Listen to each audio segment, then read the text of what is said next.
Hello good morning दोस्तों। आज हम 71 बीपीएससी के लिए बीपीएससी पीटी के लिए बीपीएससी घटना चक्र क्लास 22 करने जा रहे हैं। क्लास 21 तक का आपका वीडियो अपलोड कर दिया गया है, आप वहाँ प्ले लिस्ट में देख लीजिए। और लुसेंट का भी वीडियो अपलोड हमेशा होते रह रहा है, तो आप वहाँ पे देखिए, क्योंकि कोई भी वहाँ लुसेंट का देखते नहीं है और एग्जाम में काफ़ी उससे क्वेश्चन पूछा जाता है, तो आप वहाँ देखिए। चलिए क्लास करते हैं आज कंटिन्यू। तो क्वेश्चन नंबर 51 से था, किस अखबार ने भारतीय राष्ट्रीय कांग्रेस को संभावित भविष्य की भूमिका के बारे में निम्नलिखित लिखा? हमारे देश की भावी संसद का केंद्र है और यह हमारे देशवासियों के लिए अकल्पनीय परिमाण की भलाई की ओर ले जाएगा। The Indian mirror. भारतीय राष्ट्रीय कांग्रेस के संभावित भविष्य की भूमिका के बारे में उपयुक्त लेख द इंडियन मिरर अखबार ने अपने जनवरी 1886 में लिखा था। क्वेश्चन नंबर फर्स्ट, कांग्रेस में गरम दल और नरम दल से related question. Question number first, Swaraj हमारा जन्म अधिकार है और हमेशा लेकर रहूंगा, किसने कहा था? बाल गंगाधर तिलक ने। क्वेश्चन नंबर 2, अधिकतर नरमपंथी नेता थे शहरी क्षेत्रों से, दूसरा का बी। क्वेश्चन नंबर 3, निम्न में से कौन उप ग्रंथी नहीं था? तो गोपाल कृष्ण गोखले थे, सो उप ग्रंथी नहीं थे। बाकी बाल गंगाधर तिलक, उधम सिंह, मदनलाल धिंगरा थे। क्वेश्चन नंबर 4, भारतीय राष्ट्रीय आंदोलन के गर्मपंथियों के प्रभाव अधीन आया 1906 के बाद से। गर्मपंथियों के प्रभावाधीन आया कब से? 1906 के बाद से।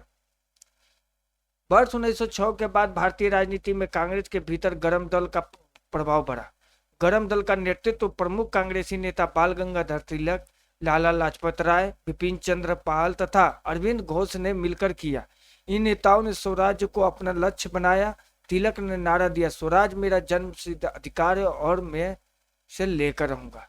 क्वेश्चन नंबर 5, निम्नलिखित में से कौन सा नेता कांग्रेस के गरम दिल से संबंधित था? तो अरविंद घोष संबंधित है। क्वेश्चन नंबर 6, राष्ट्रीय आंदोलन में निम्न में से किसको नरम दलीय के तौर पर नहीं जाना जाता था? तो बाल गंगाधर तिलक को नहीं जाता था, लेकिन दादा भाई नेरोजी, एमजी रनाडे, गोपाल कृष्ण गोखले को जाना जाता था नरम दल से रिलेटेड। क्वेश्चन नंबर 7, कांग्रेस के नरम दल के नेताओं की आंदोलन की पद्धति थी राज वामबद्ध आंदोलन। कांग्रेस के नरम दल के नेताओं की आंदोलन की प्रमुख पद्धति राज वामबद्ध आंदोलन अर्थात प्रशासन में भारतीयों की भागीदारी की मांग तथा जनता में राजनीतिक जागरूकता उत्पन्न करना था। क्वेश्चन नंबर 8, शेर पंजाब के नाम से इनमें से कौन मशहूर थे? तो 8वां का सी, लाला लाजपत राय। लाला लाजपत राय शेर पंजाब के नाम से भी जाने जाते थे। ये भारतीय राष्ट्रीय कांग्रेस में गरम दल के नेता तथा पूरे पंजाब के प्रतिनिधि थे। इन्हें पंजाब केसरी भी कहा जाता था। साइमन कमीशन के विरोध में एक जुलूस का नेतृत्व करते समय लाला जी लाठियों के प्रहार से घायल हो गए। परिणाम स्वरूप 17 नवंबर 1928 को उनका देहांत हो गया। दोस्तों ये क्वेश्चन ज्यादातर पूछा जाता है, 17 नवंबर 1900 कब देहांत हुआ था लाला लाजपत राय को? तो ये आप जो भी डिस्क्रिप्शन पढ़ाया जाता है उसको बढ़िया से बारीकी से देखिए और 1 से 2 बार पढ़िएगा, आपको याद हो जाएगा। और ये क्वेश्चन आपको बहुत ही स्पीड तरीके से कराया जा रहा है, और तो ज़्यादा से ज़्यादा चैनल को शेयर एंड सब्सक्राइब करिए। तो थैंक यू। क्वेश्चन नंबर 9, बाल गंगाधर तिलक लोकमान्य तिलक के नाम से जाना जाने लगा कब से? तो 9वां का ई। ब्रिटिश सरकार ने बाल गंगाधर तिलक को पुणे के तत्कालीन प्लेग कमिश्नर WC रेंड तथा लेफ्टिनेंट आयरस्ट की हत्या के मामले में अभियुक्त बनाया गया। तिलक को दोषी पाया गया और उन्हें 18 माह के कठोर कारावास की सजा सुनाई गई। जब वे जेल से बाहर आए तो वे एक राष्ट्रीय नायक के रूप में उभरे। इस तरह किसी एक घटना नहीं बल्कि अनेक राष्ट्रवादी कार्यों के बाद तिलक को लोकमान्य की उपाधि दी गई थी। क्वेश्चन नंबर 10, 1908 में बाल गंगाधर तिलक को जेल हुई, कितने वर्ष के लिए? 6 वर्ष के लिए। 10वां का बी। भारत में क्रांतिकारी आंदोलन, इससे रिलेटेड क्वेश्चन देखते हैं। क्वेश्चन नंबर 1, किस वर्ष में BD सावरकर हिंदू महासंघ के अध्यक्ष निर्वाचित हुए थे? तो पहला का ई हो जाएगा। BD सावरकर 1937 से 42 तक हिंदू महासभा के अध्यक्ष थे। BD सावरकर ने अभिनव भारत नामक संस्था की स्थापना की सावरकर यूनाइटेड किंगडम गए और इंडिया हाउस और फ्री इंडिया सोसाइटी जैसे संगठनों से जुड़े। क्वेश्चन नंबर 4 दूसरा का। क्वेश्चन नंबर 2, 1904 ईस्वी में रिवॉल्यूशनरी सोसाइटी की स्थापना किसने की, जिसका उद्देश्य ब्रिटिश शासन के विरुद्ध सशस्त्र क्रांति करना था? तो दूसरा के विनायक दामोदर के सावरकर। क्वेश्चन नंबर 3, अभिनव भारत में कौन से संबंधित थे? तो बी सावरकर। अभिनव भारत स्थापना 1904 में हुआ था। स्थान नासिक महाराष्ट्र में। संस्थापक बी सावरकर। बी सावरकर विनायक दामोदर सावरकर द्वारा 1899 ईस्वी में स्थापित मित्र मेला ही वर्ष 1904 में एक गुप्त सभा अभिनव भारत में परिवर्तित हो गई। क्वेश्चन नंबर 4, भारत में अभिनव भारत नामक एक गुप्त संगठन अंग्रेजों का मुकाबला करने के लिए किसने संगठित किया था? तो बी सावरकर ने। क्वेश्चन नंबर 5, मुजफ्फरपुर में किंग्स फूड की हत्या का प्रयास कब किया गया? तो 1908 में। 30 अप्रैल 1908 को बिहार के मुजफ्फरपुर में खुदीराम बोस और प्रफुल्ल चाकी ने किंग्स फोर्ड पर बम फेंका, परंतु किंग्स फोर्ड बच गया और दुर्भाग्य से राष्ट्रीय आंदोलन से हमदर्दी रखने वाले मिस्टर कैनेडी की पत्नी और पुत्री मारी गई। प्रफुल्ल चाकी ने पुलिस से बचने के लिए आत्महत्या कर ली तथा खुदीराम बोस को गिरफ्तार कर फांसी दे दी गई। क्वेश्चन नंबर 6, खुदीराम बोस ने किस स्थान पर किंग्स फोर्ड की हत्या का प्रयास किया था? तो मुजफ्फरपुर में। छठा का सी। क्वेश्चन नंबर 7, निम्नलिखित में से कौन काकोरी कांड से संबंधित नहीं था? तो सूर्यसेन संबंधित नहीं था, राम प्रसाद बिस्मिल, राजेंद्र लाहिड़ी, अशफाकुल्ला खान, ये तीनों काकोरी कांड से संबंधित थे। क्वेश्चन नंबर 8, जिम्मर मेन योजना से संबंधित व्यक्ति था? तो 8वां का डी उपयुक्त सभी लाला हरदयाल, भूपेंद्र दत्त, वीरेंद्र नाथ चट्टोपाध्याय।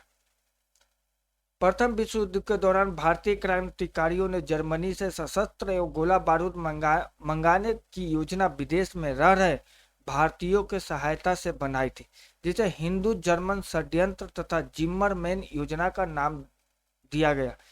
लाला हरदयाल, भूपेंद्र नाथ दत्त तथा वीरेंद्र नाथ चट्टोपाध्याय ये तीनों ही इस योजना से संबंधित थे।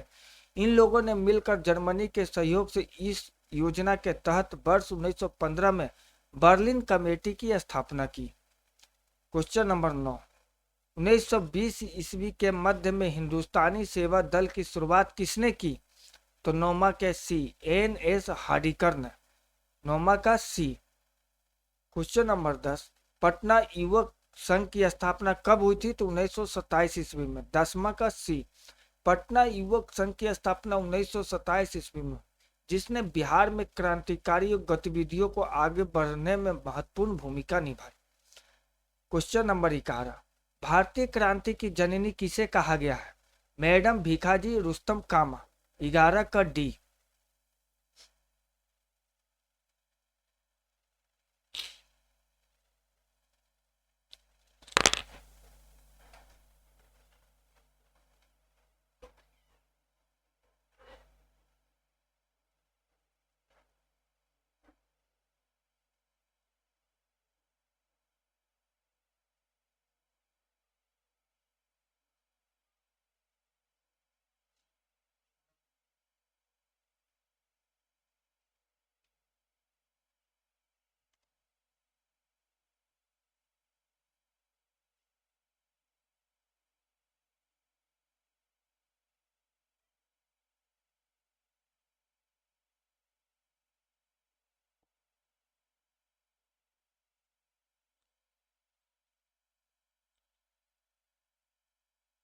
मैडम का क्वेश्चन नंबर 11, भारतीय क्रांति की जननी किसे कहा गया है? तो मैडम भीखाजी रुस्तम कामा। मैडम कामा का जन्म 24 सितंबर 1861 को हुआ था। उनके माता पिता पारसी थे। सोराबजी फ्रॉम जी पटेल उनके पिता थे। उनका विवाह रुस्तम KR कामा से हुआ, जो वकील और सामाजिक कार्यकर्ता थे। मैडम कामा ने राष्ट्रीय आंदोलन के महान अग्रणी भारतीय नेता दादा भाई नेहरू जी की निजी सचिव के रूप में सेवा कि बाद में वे कुछ देशभक्त विद्यार्थियों एवं यूरोपियन बौद्धिक लोगों के संपर्क में आकर स्वतंत्रता आंदोलन से जुड़ गई। 22 अगस्त 1907 को जर्मनी के स्टुटगार्ट में आयोजित अंतर्राष्ट्रीय सोशलिस्ट सम्मेलन में उन्होंने भारतीय स्वाधीनता का झंडा सर्वप्रथम फहराया। यहाँ फहराया गया यह झंडा कलकत्ता झंडे का परिवर्तित रूप था। इन्हें भारतीय क्रांति की मां, मदर ऑफ इंडियन रिवॉल्यूशनरी कहा जाता है। क्वेश्चन नंबर 12, मैडम कामा ने भारत के त्रिरंगी स्वतंत्रता ध्वज को कहां फहराया था? तो स्टुटगार्ट में। 12 के सी। क्वेश्चन नंबर 13, मैडम कामा ने 1907 में प्रथम तिरंगा ध्वज कहां फहराया था? तो स्टुटगार्ट में। किस वर्ष हिंदुस्तान रिपब्लिकन एसोसिएशन की स्थापना हुई? 1924 में। 14 का बी। देश में उचित ढंग से क्रांतिकारी आंदोलन का संचार करने के लिए उद्देश्य से अक्टूबर 1924 ईस्वी में युवा क्रांतिकारियों ने कानपुर में एक सम्मेलन बुलाया था। हिंदुस्तान रिपब्लिक एसोसिएशन HRA नामक क्रांतिकारी संगठन की स्थापना की। संस्थापक थे सचिंद्र नाथ सान्याल, राम प्रसाद बिस्मिल, जोगेश चंद्र चटर्जी तथा चंद्रशेखर आजाद। क्वेश्चन नंबर 15, करजन वायली की हत्या के आरोप में किसे मृत्यु दंड दिया गया? मदन लाल ढींगरा को। 15 का ए। करजन वायली की हत्या 1 जुलाई 1909 को लंदन में मदन लाल ढींगरा ने गोली मारकर किया। वायली भारत मंत्री के लिए एक बॉडीगार्ड के रूप में नियुक्त थे। 17 अगस्त 1909 को मदन लाल ढींगरा को फांसी की सजा दी गई।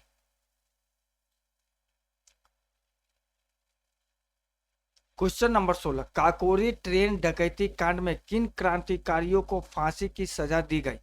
तो राम प्रसाद बिस्मिल और अशफाकुल्लाह को। अक्टूबर 1924 ईस्वी में सचिंद्रनाथ सान्याल, राम प्रसाद बिस्मिल तथा चंद्रशेखर आजाद ने कानपुर में क्रांतिकारी संस्था हिंदुस्तान रिपब्लिक एसोसिएशन की स्थापना की।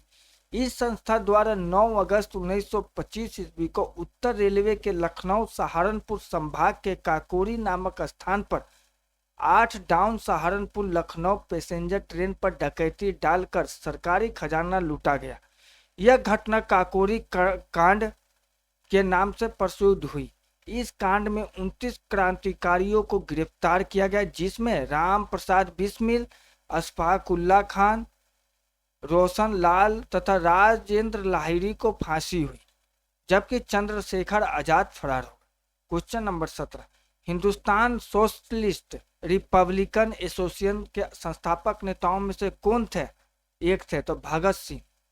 काकोरी कांड के बाद पुलिस द्वारा चलाए गए दमन चक्र के फलस्वरूप हिंदुस्तान रिपब्लिक एसोसिएशन का अस्तित्व कुछ समय के लिए समाप्त हो गया, किंतु बाद में विजय कुमार सिंह, शिव वर्मा, जयदेव कपूर, भगत सिंह, भगवती चरण बोहरा तथा सुखदेव ने चंद्रशेखर आजाद के नेतृत्व में HRA को पुनः संगठित करने का कार्य शुरू किया। सितंबर 1928 इसमें फिरोज शाह कोटला मैदान दिल्ली में चंद्रशेखर आजाद के नेतृत्व में एक बैठक हुई, जिसमें HRA का नाम बदलकर हिंदुस्तान सोशलिस्ट HSRA रखा गया, Hindustan socialist Republican association. Question number 18, निम्नलिखित पंक्तियों को किसने लिखा है? सरफरोशी की तमन्ना अब हमारे दिल में है, देखना है जोर कितना बाजू एक कातिल में है, बिस्मिल्लाह खान के द्वारा लिखा गया। 18 का ए। उपरोक्त गजल की पंक्तियां शायर बिस्मिल्लाह अजीमाबादी की थी। बिस्मिल्लाह अजीमाबादी का वास्तविक नाम सैयद शाह मोहम्मद हसन था। उनका जन्म वर्ष 1901 में पटना से 30 किलोमीटर दूर हरदास बिनाहा गांव में हुआ था। यह गजल उर्दू में लिखी गई थी एवं वर्ष 1922 में काजिल अब्दुल गफ्फार की पत्रिका सभा में छपी थी।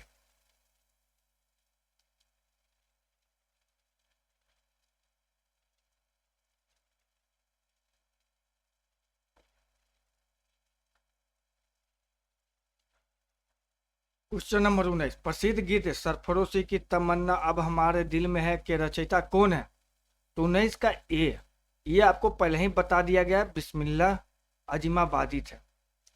क्वेश्चन नंबर 20, इनकलाब जिंदाबाद का नारा किसने दिया? तो भगत सिंह ने। क्वेश्चन नंबर 21, मशहूर नारा इनकलाब जिंदाबाद किसने दिया? तो हजरत मोहानी ने। मशहूर नारा इनकलाब जिंदाबाद का नारा भगत सिंह ने दिया और हजरत मोहानी, ये दोनों ने दिया। कौन कौन? भगत सिंह और हजरत मोहानी। क्वेश्चन नंबर 22, भगत सिंह, राजगुरु तथा 23 सुखदेव को कब फांसी दी गई? तो 23 मार्च 1931 को।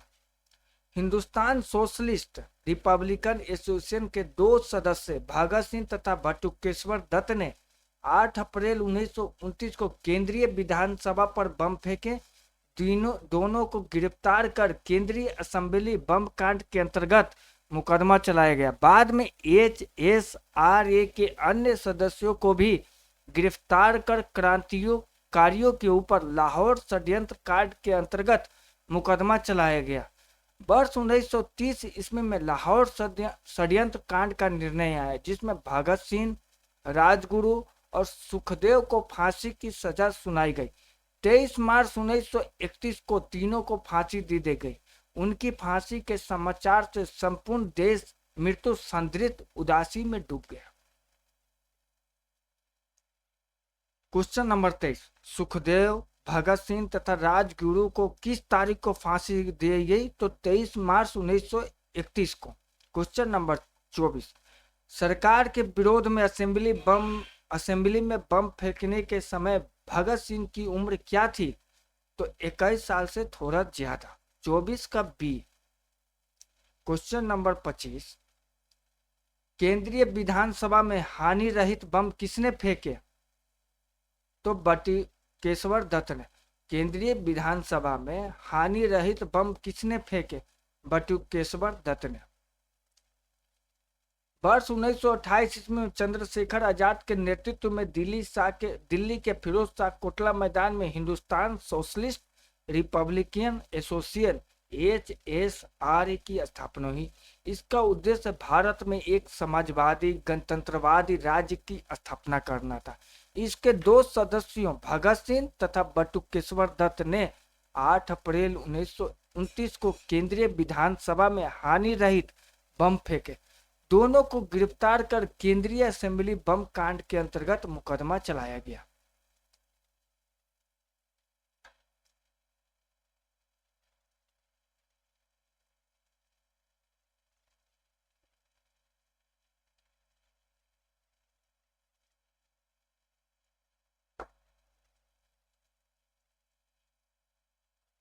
क्वेश्चन नंबर 26, अनुशीलन समिति थी एक क्रांतिकारी संगठन। अनुशीलन समिति एक क्रांतिकारी संगठन थी। बंगाल में कुल 19 समितियों के होने के प्रमाण मिलते हैं। अनुशीलन समिति मिदनापुर 1902, स्थापना ज्ञानेंद्र नाथ बसु। ढाका अक्टूबर 1906, पुलिन बिहारी दास सर्वाधिक संगठित। तीसरा कलकत्ता मार्च 1902 मार्च 1902 में चंद्रशेखर बसु, सतीश चंद्र बसु शेखर बंदोपाध्याय की पुस्तक के अनुसार 1902 में प्रमथ नाथ मित्र अध्यक्ष, जतीन्द्र नाथ बनर्जी बाघा जतीन। तीसरा बरिंद्र नाथ घोष सुमित सरकार के अनुसार। नोट, 1902 में सरल घोषाल का अखाड़ा। 1902 में कुछ युवकों द्वारा आत्मोन्नति समिति का गठन। बारिंद्र घोष एवं भूपेंद्र नाथ दत्त के नेतृत्व में 1906 से युगांतर साप्ताहिक का प्रकाशन। हेमचंद्र कानूनगो कलकत्ता अनुशीलन समिति के सहयोगी एवं बम विशेषज्ञ। क्वेश्चन नंबर 27, वर्ष 1913 में पटना में अनुशीलन समिति की एक शाखा की स्थापना किसने की थी? तो 27 का सी, सचिंद्र नाथ सान्याल ने। वर्ष 1913 में सचिंद्र नाथ सान्याल ने पटना में अनुशीलन समिति की एक शाखा स्थापित की। सचिंद्र नाथ सान्याल का जन्म बनारस में हुआ था। उन्होंने अपनी आत्मकथा बंदी जीवन शीर्षक से लिखी है।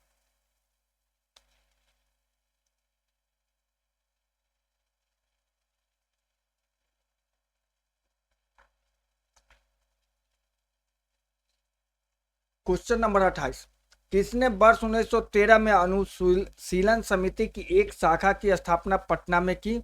सचिंद्र नाथ सान्याल ने। 28 का ए। क्वेश्चन नंबर 29, वर्ष 1913 में पटना में अनुशीलन समिति की एक शाखा की स्थापना किसने की थी? तो सचिंद्र नाथ सान्याल ने। 29 का सी। क्वेश्चन नंबर 30, चिटगांव शस्त्र छापेमारी की योजना बनाई गई थी? तो सूर्यसेन द्वारा। 30 का ए। क्वेश्चन नंबर 31, चटगांव शस्त्रागार धावे से कौन संबंधित है? तो सूर्यसेन। 31 का डी। क्वेश्चन नंबर 32, निष्क्रिय विरोध के सिद्धांत का प्रतिपादन किसने किया? 32 का डी, अरविंद घोष ने। क्वेश्चन नंबर 33, सरदार उधम सिंह ने किसे मारा था? तो माइकल ओ डायर। 33 का सी। क्वेश्चन नंबर 34, वर्ष 1923-28 के काल में भारतीय राजनीति में क्रांतिकारी कार्यविधियों के पुनरावृत्ति का कारण था? 34 का बी, गांधी जी द्वारा असहयोग आंदोलन का स्थगन। क्वेश्चन नंबर 5, क्वेश्चन नंबर 35, 1929 में खुदाई खिदमतगार को किसने संगठित किया था? अब्दुल गफ्फार खान ने। 35 का ए, उत्तर पश्चिमी सीमा प्रांत में खान अब्दुल गफ्फार खान के नेतृत्व में खुदाई खिदमतगार के नामक सेवक संगठन स्थापित किया गया था। इन्हें लाल कुर्ती के नाम से भी जाना जाता है। लाल कुर्ती संगठन ने पठानों की राष्ट्रीय एकता का नारा बुलंद किया और अंग्रेजों से स्वतंत्रता के लिए ब्रिटिश उपनिवेशवाद के विरुद्ध आंदोलन संगठित किया तथा श्रमजीवियों की हालत में सुधार की मांग की। ध्यातव्य है कि जब अन्य प्रांतों में मुसलमान स्वयं को सत्याग्रह आंदोलन से अलग रख रहे हैं तो उत्तर पश्चिमी सीमा प्रांत के मुसलमानों ने खान अब्दुल गफ्फार के नेतृत्व में सविनय अवज्ञा आंदोलन में एक महत्वपूर्ण भूमिका निभाई थी। क्वेश्चन नंबर 36, भारत में से अंग्रेजों के कदम उखाड़ने के लिए रेड शॉर्टर्स आंदोलन किसने आरंभ किया था? तो 36 के ए, खान अब्दुल गफ्फार खान। क्वेश्चन नंबर 37, सीमांत गांधी के नाम से कौन जाने जाते हैं? तो 37 का D, Khan Abdul Ghaffar Khan. Question number 38, किसी भी सरकार ने नहीं और अंग्रेजों ने भी नहीं जितना कि इस पठान ने काफी बुद्धिमत्ता का परिचय दिया। शेर शाह सूरी के बारे में यह शब्द किसने लिखे? H.G. किन ने। H.G. किन शेर शाह सूरी के बारे में लिखते हैं कि किसी भी सरकार ने नहीं और अंग्रेजों ने भी नहीं जितनी की इस पठान ने काफी बुद्धिमत्ता का परिचय दिया। दरअसल शेर शाह के बारे में यह टिप्पणी उन्होंने इसलिए किया क्योंकि बहुत ही कम समय में शेर शाह ने भारत में मुगलों से सत्ता की बागडोर छीनकर अपने हाथ में लिया था।